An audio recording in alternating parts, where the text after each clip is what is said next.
Il est heureux, mais il trouve cela bizarre d'avoir obtenu le prix Nobel de littérature irréel, dit-il. Il voudrait savoir pourquoi il a été choisi. Patrick Modiano est le 15e écrivain français à décrocher cette distinction. Et on en parle tout de suite avant que mon invité ce soir, Christophe Onodebio. Bonsoir, merci d'être avec nous. Journaliste, écrivain, auteur de Plongée, c'est aux éditions Gallimard, également directeur adjoint de la rédaction du Point. Si vous le voulez, avant de parler de Patrick Modiano, on va l'écouter. J'étais un peu étonné, je ne m'attendais pas du tout. Oui, alors j'ai un peu marché puis après je suis venu ici. Ce que j'ai hâte de voir, c'est quelles ont été les raisons pourquoi ils m'ont choisi et ils m'ont fait l'honneur de me choisir. Enfin, c'est difficile d'avoir une idée d'avoir été choisi. Enfin, oui, parce qu'on a une vision confuse en fait des livres qu'on écrit. D'autant plus que j'ai toujours eu l'impression que j'écrivais le même livre depuis 45 ans. Enfin, avec des pauses ou des. Enfin, c'était un peu le même livre. Christophe Onodebio, il se dit surpris. Est-ce que c'est de la fausse modestie ou est-ce que vous pensez qu'il est vraiment surpris? Alors, pas du tout. Il est vraiment surpris. Vous savez, bon, le Nobel, il y a les jeux des bookmakers, ça, on ne sait jamais qui va l'avoir vraiment.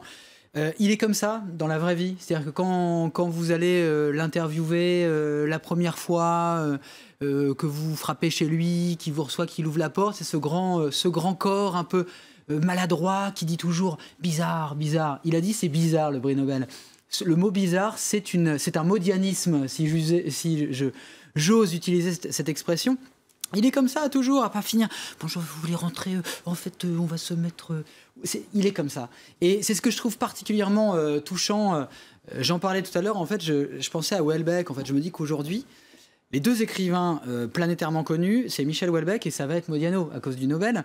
Et on a deux êtres qui correspondent tellement pas à l'époque, tellement pas au discours formaté, tellement pas... ils sont habitués aux médias quand même, mais qui ne donnent pas ce qu'on attend d'eux. Là, on attendrait, bah oui, je suis touché, voilà, je pense qu'on a voulu rendre hommage à mes préoccupations. Ben non, il ne sait pas. Et en même temps, quand vous l'écoutez bien, il donne des explications. Quand on lui dit... là, il dit qu'il fait toujours le même livre. Et voilà, je suis comme un cycliste. Dès qu'il cherche une comparaison, la comparaison est une comparaison d'écrivain. Il y a une chose qui m'a beaucoup touché aussi. On lui dit, mais alors, votre œuvre, finalement, qu'est-ce qui a touché? On a dit, c'est la mémoire, l'exploration de la mémoire et des années d'occupation. Il dit, mais vous savez, moi, je suis comme voilà, devant une grande fresque. Ça fait 30 ans que je fais des livres. Et je serai allongé avec cette grande fresque au plafond. En fait, je ne la vois pas entièrement. Et c'est vraiment ça, au fond. C'est difficile de demander à un écrivain s'il comprend qu'on l'ait récompensé. Alors lui, justement, il ne comprend pas pourquoi on l'a récompensé. Il ne sait pas pourquoi on l'a choisi. Mais moi, je vais vous demander, vous, qu'est-ce qui vous touche dans cette littérature? Qu'est-ce que vous aimez chez Modiano? Ce qui me touche chez Modiano, et déjà, c'est aussi l'occasion peut-être de balayer aussi disons une phrase toute faite. On dit Modiano, c'est l'écrivain des années de l'occupation, etc. J'ai l'impression que pour les gens, parce qu'il y en a encore, et tant mieux d'ailleurs, parce qu'ils vont avoir la chance de découvrir Modiano, les gens peuvent se faire une idée de quelqu'un qui écrit des grandes intrigues sur la Seconde Guerre mondiale, sur la collaboration. C'est très difficile de résumer un livre de Patrick Modiano. Bien sûr, c'est l'occupation, c'est le Paris trouble, ce sont beaucoup d'adresses avec des hôtels un peu borgnes, une faune étrange. Moi, je pense que ce qui a touché peut-être les Nobel, et ce qui va toucher tout le monde, et peut-être le monde entier, c'est qu'il met en scène des personnages dont l'identité et leur propre identité est vacillante et brumeuse. Ce sont au fond des sans-papiers, les héros de Modiano. Pas des sans-papiers où on l'entend aujourd'hui, pas forcément des damnés de la terre, mais des gens qui ont usurpé des identités, qui à force d'usurper des identités ne savent plus très bien qui ils sont. On enquête sur des personnages, souvent chez Modiano, on a parlé d'un détective de la mémoire. Il y a ce côté, c'est pas du tout du polar, mais on enquête sur des personnages qui ont disparu. Que sont-ils devenus? Qu'est devenue cette belle fille qui s'appelait Louki dans un des romans que j'aime beaucoup, dans Le Café de la jeunesse perdue, qui est sorti il y a quelques années de Modiano. Le dernier, en plus, il sort. On a le bonheur d'avoir un nouveau Modiano, Pour que tu ne te perdes pas dans le quartier, qui est devenu... C'est un écrivain aujourd'hui qui est contacté parce qu'on a retrouvé son carnet d'adresses. Et dans ce carnet d'adresses, il y a un nom qui surgit et hop, il plonge dans les années 50. Il ne sort pas de cette époque Modiano. Il y a une chose aussi qui m'avait... Pourquoi cette obsession justement de l'occupation, cette obsession du passé? À cause... Alors lui, quand on lui pose la question, évidemment, il dit c'est une question de génération, puis si c'était pas tombé sur moi, ça serait tombé sur quelqu'un d'autre. Évidemment, il y a la généalogie de Modiano, il y a la figure de son propre père, qui était lui-même un individu assez trouble, dont on ne sait pas très bien ce qu'il a fait pendant la guerre. Et on a cette figure du père totalement dans l'œuvre de Modiano. Donc lui-même n'a pas connu l'époque. Donc il enquête là-dessus en permanence. Simplement, je ne voudrais pas réduire l'œuvre de Modiano à, par exemple, comme on l'a vu, un manque d'amour, l'amour qu'il aurait pas reçu pendant son enfance, ou cette figure du père. Bien sûr, elle est présente. Mais c'est surtout ce qu'il en fait de cette matière-là, ce qu'il en fait stylistiquement. C'est une langue, c'est un brouillard, mais un brouillard scintillant. Quand vous lisez Modiano, vous avez l'impression de lire presque rien, des phrases à l'os, vraiment presque sèches, mais qui crépitent, et il en fait quelque chose de magique. Vous avez l'impression d'être happé par un véritable j'arrive plus à dire, un magicien, on va dire, ça va être plus simple. Et donc c'est ça, l'occupation, il n'en sort pas. Et Patrick Modiano, il fait quelque chose à côté de ses livres. Il m'en avait parlé, il tient des fiches. Il tient des fiches où il met des adresses, des noms, des renseignements. Je vais vous dire d'ailleurs ce qu'il a dit. J'accumule des cahiers où je recopie des trucs précis, des dates, des noms à propos de gens qui ont réellement existé. C'est du Modiano.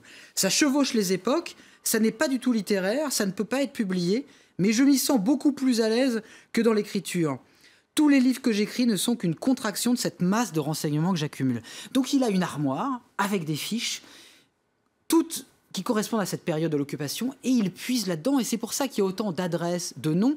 Et quand vous regardez tous les livres de Modiano, les gens qui vont pouvoir le découvrir, vous retrouvez un nom que vous avez vu dans un autre de ses livres, une adresse qui était là aussi, et vous plongez dans une époque un peu bizarre, un peu bizarre, je viens de dire un mot Modiano. Et pour qualifier, et je m'arrêterai là-dessus, Modiano, il est modianesque.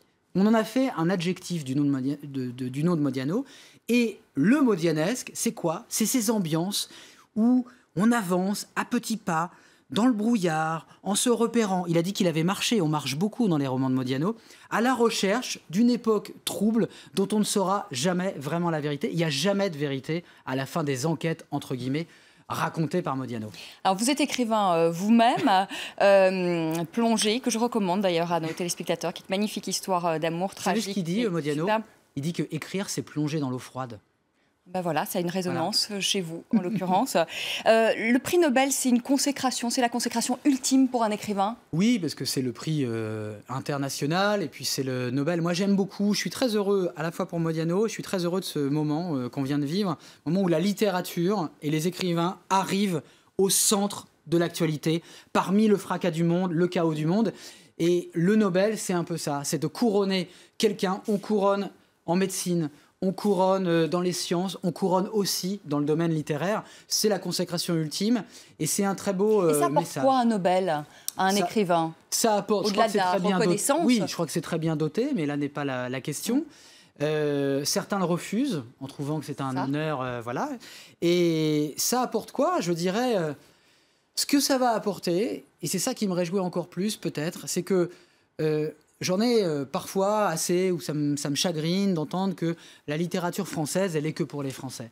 C'est vrai que franchir le barrage de la langue, pour les écrivains français, c'est compliqué, d'être lu en dehors de leur langue. Et là, ça va apporter aussi un autre regard sur la littérature française. Le monde entier va pouvoir se pencher sur l'œuvre de Modiano. Il y a eu le Clésio, il y a eu, voilà, il y a eu des gens, il est avec Camus, il est en bonne compagnie, et donc ça va lui apporter peut-être le regard du monde entier, et ça va rejaillir, je l'espère, sur la littérature française, qui ne doit pas être présentée comme franco-française. Même si c'est l'occupation, c'est une langue. Je suis très curieux de voir comment ça va être traduit dans certaines langues. Alors justement, il y a 15 auteurs français qui ont décroché ce prix Nobel de la littérature. Est-ce que c'est une manière, on arrive aussi à contrer l'hégémonie justement anglo-saxonne? Est-ce qu'il y a une exception culturelle?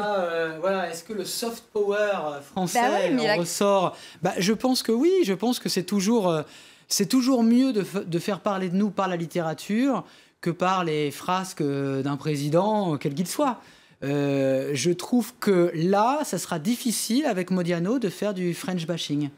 Voilà. J'espère qu'on aura du French loving. C'est une belle récompense aussi pour Gallimard, on le dit, pour la maison. Oui, d'ailleurs, il suffisait de voir. C'est aussi votre maison d'édition, d'ailleurs. Le visage d'Antoine Gallimard qui était présent à cette conférence de presse hallucinante où les gens ont découvert qui était Modiano. C'était pas un jeu pour les journalistes. C'est voilà, le bizarre, le flou, mais le charme extrêmement attachant qu'il y a dans ses livres et qu'il y a chez Modiano lui-même. Le Nobel lui va bien. Merci beaucoup, Christophe Onodibio. Un prochain roman bientôt ? Dans 3 ans, oui. D'accord, je m'y attelle. Bon, on a le temps. Voilà. Merci d'être venu sur le plateau de France 24.